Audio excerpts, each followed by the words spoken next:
করে নিয়ে একটু দূরে ছিলেন। তখন আচার্যদেব মামা বলেছিলেন, কি রে, ওর হাতে খড়ি হবে, নিয়ে আয় আমার সঙ্গে। মামাই কুলে করে নিয়ে আসলেন। তখন আমি অঝরে কান্না করছিলাম। তখন মামা বলেন, কি রে মা, এত আস্তে কান্না করলে কি হয়, একটু জোরে কান্না কর। হঠাৎ আমার কান্না বন্ধ হয়ে গেল, আর আমি খুব ভালোভাবে আমার হাতে করি হলো। তারপর আমি 2022 থেকে আচার্যদেবের মামার জন্য উল্লেখ করে ওনার জন্য আমি কবিতা লিখতাম। সব কবিতাই আমি ওনাকে দিয়েছি।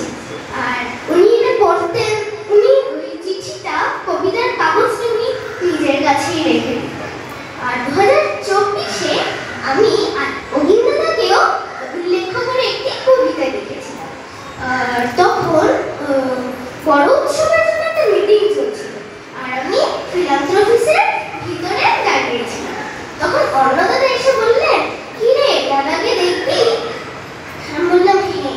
তখন উনি বললেন, তুই বর্দা মন্দিরের সামনে দাঁড়িয়ে থাক। আমি এখানে গেলাম। কিছুক্ষণ পর মেজ মামা আর অন্নদাদা আমাকে নিয়ে ওনারা আসলেন আর আমাকে নিয়ে দাঁড়িয়ে থাকলেন। তারপর যখন অন্নদাদা আসলেন, আমি ওনাকে চকলেট আর আমার চিঠিটা দিলাম। তখন উনি বললেন, থ্যাংক ইউ, কবিতাটা ভালো হয়েছে না খারাপ হয়েছে না বলতে হবে, জানাতে হবে। কবিতাটা বাজে খারাপ হলে তো তোকে বকুনিও দিতে হবে। তখন বললেন, তোর ফোন নাম্বারটা দে। তখন আমি আমার মার ফোন নাম্বারটা দিলাম। 2024-এ আমি মামিকে বলেছিলাম যে মামিকে বলেছিলাম যে মামি, আমি কি তোমার সাথে ছবি উঠতে পারি? তখন মামি বলেছিলেন, এত পিচ্ছি মামির সাথে এত সুন্দর বই কি ছবি উঠতে পারে? এরকম বললে উনি বললেন, এদিকে পরে আমাকে বাম পায়ে কোলে বসিয়ে আমাকে এখানে ধরে উনি আমার সাথে ছবি উঠলেন। উনি বললেন যে এই ছবিটা বাঁধিয়ে আমার পড়ার টেবিলে এটা বাঁধিয়ে রাখতে। তো আমার পড়ার টেবিলে এটা ফটোটা এখনো আছে, মানে বাঁধিয়ে রাখা হয়েছে। আমার ঘরেও ফটোটা বাঁধিয়ে রাখা হয়েছে। আর তারপর আমি আচার্যদেব মামাকেও বলেছিলাম, মামা, আমি কি তোমার সাথে ছবি তুলতে পারি? মামা বলেছিলেন, এদিকে পরে উনি আমার সাথে, আমিও ওনার সাথে ছবি উঠেছি। অভিনেতা আচার্যদেব মামা, গৌরানীমা মামি, ওনারা সবাই আমাকে খুব স্নেহ করেন। আর আমি নবমামির সাথে আমার কন্ট্যাক্ট আছে, মানে হোয়াটসঅ্যাপে আমি ওনার সাথে যোগাযোগ আছে। আমার যখন পরীক্ষা এক্সাম হয় থাকে, তখন আমি ওনাকে বলি যে মামি, আমার পরীক্ষা, আমার কাল পরীক্ষা বা আজ পরীক্ষা।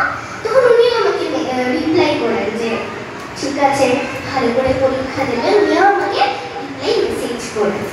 আচ্ছা, তোমাদের ভাই বোনদেরকে বলছি, আমাদের কি করণীয় বলো তো?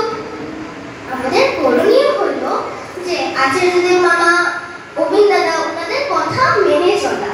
যেমন ডিবি ওয়ার্কস করা, এরকম। আমি কম্পিউটারে যখন ডিবি ওয়ার্কস হয়েছিল, তখন আমি আমার বাবার সাথেও ডিবি ওয়ার্কস করেছিলাম 11টা। তখন আমি সবাইকে বলে বেরোচ্ছিলাম, ঘুরে বেরোচ্ছিলাম, আমিও যেন 11টা ডিবি ওয়ার্কস করেছি। মনে খুব আনন্দ হয়েছিল, আমার খুব খুশি হয়েছিল। আমিও এরকম ডিবি ওয়ার্কস করেছিলাম কম্পিউটারে বাবার সাথে।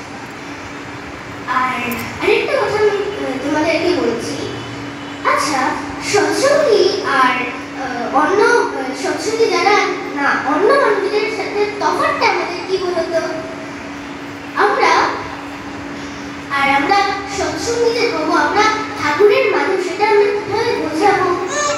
আমরা যেমন আছি, আমরা নাক ধরে হাত ধুই, মুখ ধরে হাত ধুই, জুতা পরার পরে হাত ধুই, এরকম আমরা করি। আমরা সদাচার মেনটেন করি।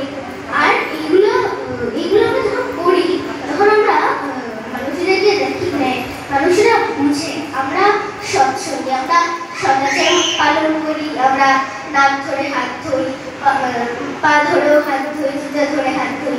এগুলো আমরা একটা সদাচার পালন করছি।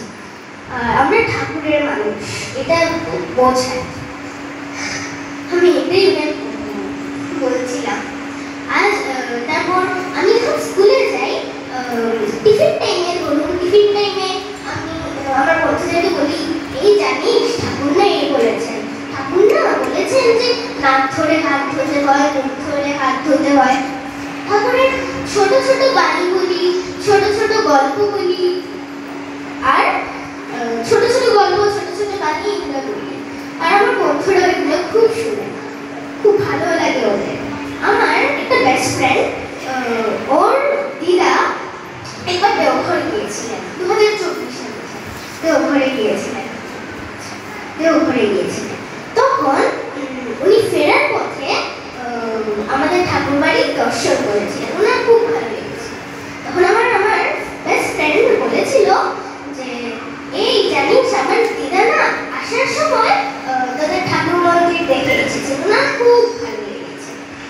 আর ওনারা কিন্তু ঠাকুরের দীক্ষিত ছিলেন না, ওনারা ছিলেন হরিওম ঠাকুরের দীক্ষিত। আমি আমার বেস্ট ফ্রেন্ডকে সবসময় বলতাম, এই ঠাকুর এরকম বলেছেন, ঠাকুর ওকে আমি বলেছিলাম যে ঠাকুর বলেছেন যে নাক ধরে হাত ধুতে হয়, সদাচার পালন করতে হয়। আমি সবাইকে এই কথাগুলো বলি।